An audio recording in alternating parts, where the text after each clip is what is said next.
We're talking about Joker's Republic, their album called Necessary Evil. This is the second studio album from the local New Jersey ska punk trio. This is coming 3 years after their debut album, Falling Behind. I reviewed the album back then, so go check that out in our video section of our YouTube channel. So since then, Austin and the boys played the Ska Parade tour on the West Coast, made appearances on national and international radio shows, and recorded songs for several compilations. You may know my history and fondness with ska music going back to the mid-90s, but now I have two different co-hosts helping me review this band's work. So let's let the people know your feelings towards the genre, starting with Lauren.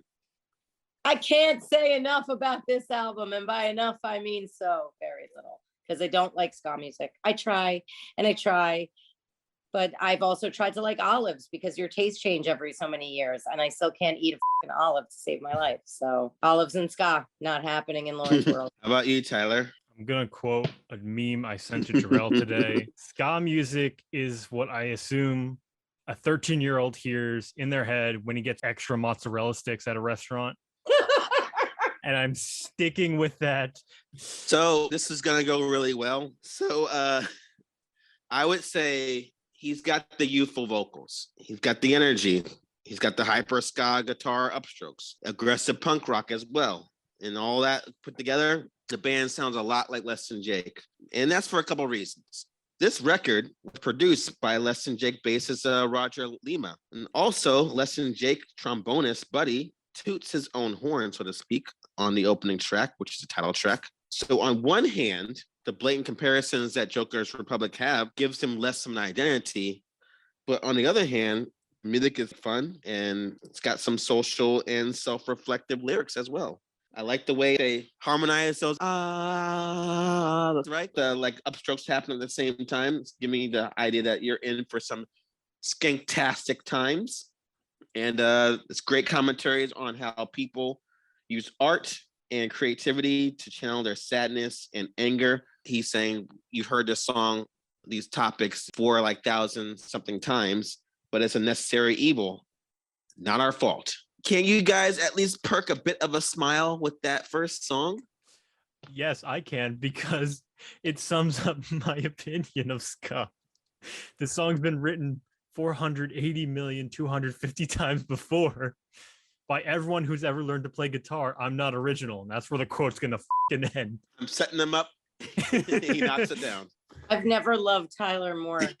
Like, this is the same recycled fucking sound. Like, all ska sounds the same. So unoriginal. Okay. Real Big Fish. Mighty Mighty Boss Tones. Like, you fucking name it. I've heard it. Okay. Well, I'm going to assume like when he's harmonizing with the vocals and that talk to me, that song is more of like a punk song and got some great woes in there. When you get woes, you know you guys want to like join in. Well, that song reminded me of kind of a combination of Less Than Jake and Me First and the Gimme Gimmes, but it's not a cover song. But I kind of like when they're doing that pop punk element of the group. That's clearly a song about the lack of communication between someone. It's not really like a romantic theme, but I feel like it's more so on the song Gin and Tonic. I want to take the time to compliment someone because there's not many compliments happening on this review, I should say. The bassist, his name's Billy Smolin. He's got some excellent walking bass tabs throughout the record, especially alone on that song Gin and Tonic. And this is a breakup song about a couple who didn't mesh well in the first place. Austin uses the popular elixir as a clever metaphor, I thought. She was sour like gin, I'm a bitter like tonic. We mix so well, but I don't think we weren't toxic. I thought it was a brilliant line. It's deep. If you're 14, everybody's gonna write a lot of hate mail to us, Tyler, but like kind of don't care because that's not deep. It's deep for a ska band that's from the area, right? Deep for the bowels of New Jersey? Is that what you're implying? Let's cut to the chase, Sam, because she's our female puppet, so we got to ask her. Can you tell me your thoughts on Dead Men Walking? I listened to it while I was in the shower. You didn't pick up on a theme. That song's about obviously a girl that Austin knows that was likely sexually assaulted, and Austin is calling them out. So he's like really angry on the song, and it matches the intensity of the music and the lyrics. So, and he's got a really shredding guitar solo on that song. That's not what you normally hear in ska music. Well, I apologize. I failed at my job for the review. You know what? I'm not gonna lie. I put a wall up. I was like, I know I don't like this. Like, I'm not gonna sit and focus the same way I do on other. You're the feminist moment, and you missed it. I know. I'm kind of mad. Like, I might have to change my review now so I can speculate. Did you pick up on that, Tyler?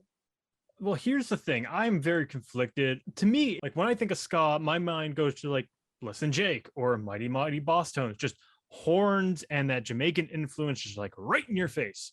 Whereas Dead Man Walking, I feel has like that early 2000s, like, okay, maybe not pop rock, but maybe like alt pop rock sound. I wrote pop punk in my notes. Yes. Actually. Okay. Yeah. Yes. It was And a it's- marriage of ska and pop punk for sure. And it's like ska kind of takes the back burner for this one. And I'm like, okay, cool. I'm digging the tones. And then they start talking about, oh yeah, this girl was sexually assaulted. And I'm like, God damn it. The one song I actually kind of like on this album, and you had to throw in that.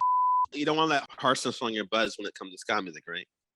It just like you finally are changing gears to like more punk rock throughout this album, and you throw us a curveball like that. I'm like, well, what the am I supposed to do with this? You're supposed to skank, man.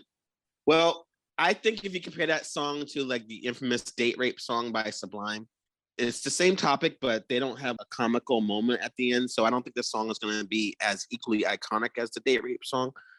But I feel like it's an important topic in these current times. So that must mean, Tyler, you weren't crazy about the Politics Still Belong in Punk Rock song, which is a sequel to a song from the first album just called Politics Belong in Punk Rock. So I think he's like kind of echoing the same points on that song.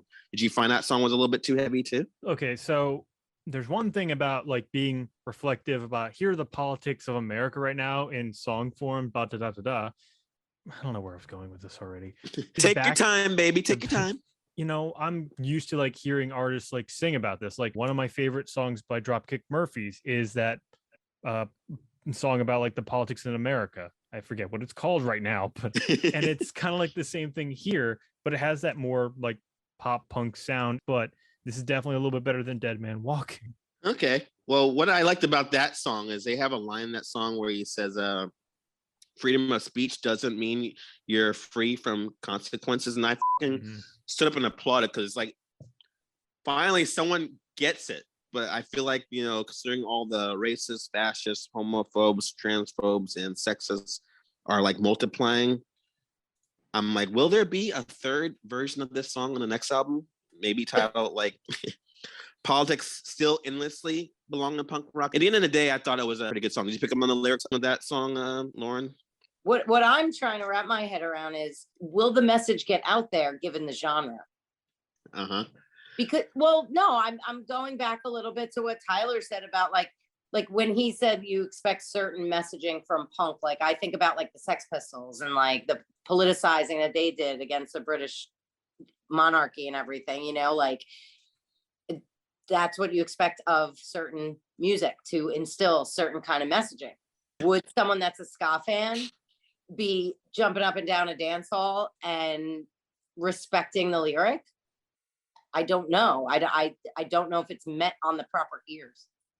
Well, I guess only time will tell, you know. Any day now, ska will be big again.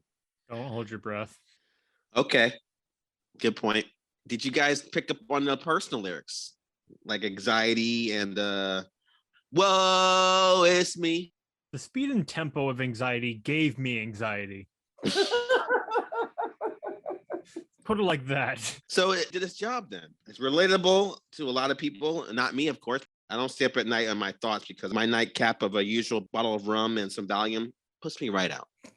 But I like to get the idea of what he's going through. And whoa, it's me is a little bit faster. I think we'll have a circle pit going on at the show. I also like the last song, which is called Anchor, which he's like talking about his flaws.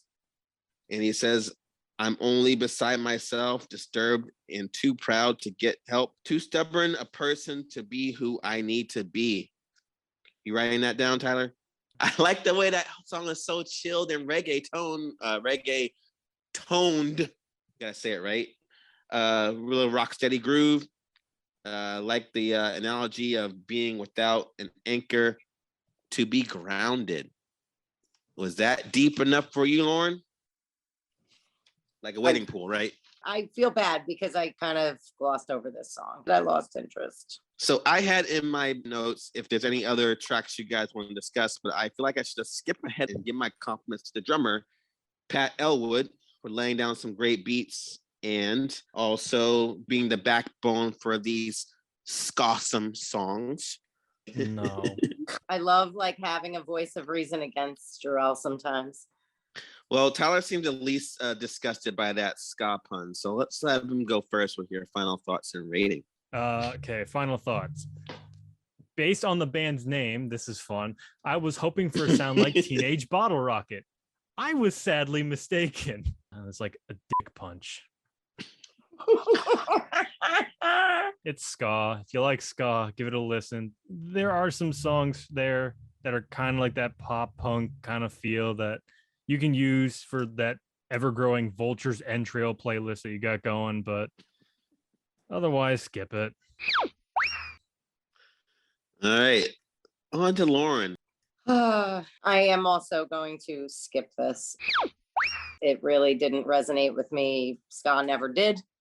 If you like ska, if you're forever young like Jarrell is, more power to you. Apparently, Rod Stewart wrote that song Forever Young for me because I like ska. And this album works for me. I like how this time around, I think the production is much better than the first album. And it's mostly due to Roger producing it with his really insightful lyrics, captivating songs. The only thing that may hold him back from getting a record deal is the fact that it's not 1996 anymore. But with like the revival of ska and the underground, they may be signing that dotted line sooner than later. So I'm going to give this a low buy this, which means basically if you go to their Bandcamp, it's only $9.99. So if you want to do that, go that way or get the actual vinyl or CD and pick it up, pick it up, pick it up. Like and subscribe, folks.